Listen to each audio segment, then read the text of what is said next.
Kelly and the baby died last night. Those were the words that changed my life forever. All of us have days or words that change our life forever. What I was being told is that my 31-year-old friend who was 9 months pregnant had had an aortic aneurysm. I will never forget coming home from her funeral and getting on my knees and literally crying out to a God I didn't believe in and saying, "What do you want me to do with this?" And all I knew at that moment was that something changed because I cried out.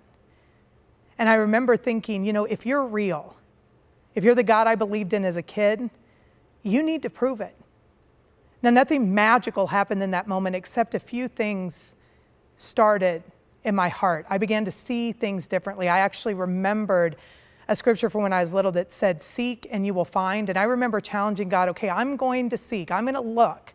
I will live expectantly, but you have got to show up and show off. And I've always said, he is a show off. I can tell you that right now, that from that day on, God has proven that true, but something else happened that day.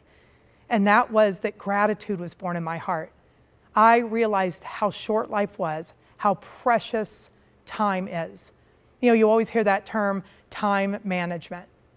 That's the biggest lie out there in the personal development field, is time management.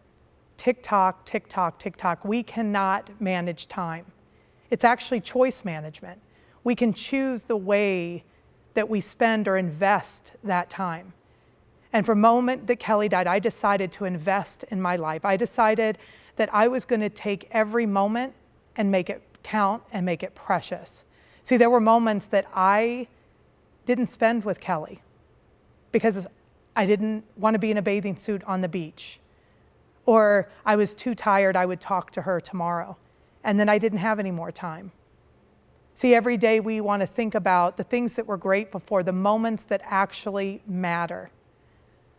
We want to begin to have hope again, because hope is the beginning of our life, that we can actually consider, what if things can be different?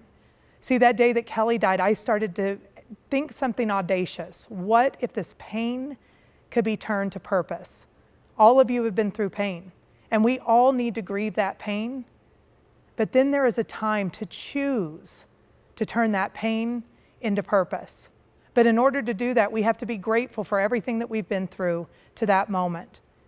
And then we have to do something else audacious. We have to begin to live expectantly, and even more crazy, we have to believe in miracles again. And you know what that first miracle was for me? Was crying out to that God I didn't believe in and asking him to prove that he was real. And the second miracle was believing in me. See, you're a miracle and I'm a miracle. The way our eyes see, the way our ears hear, the way our lungs breathe and our heart beats, that is miraculous. I have a friend that is recovering from a traumatic brain injury.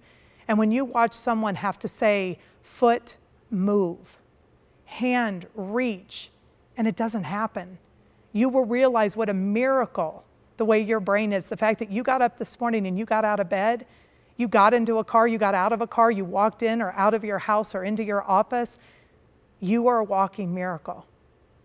So rather than just spending your time, why don't we start to look expectantly, to live expectantly, and begin to believe in miracles again?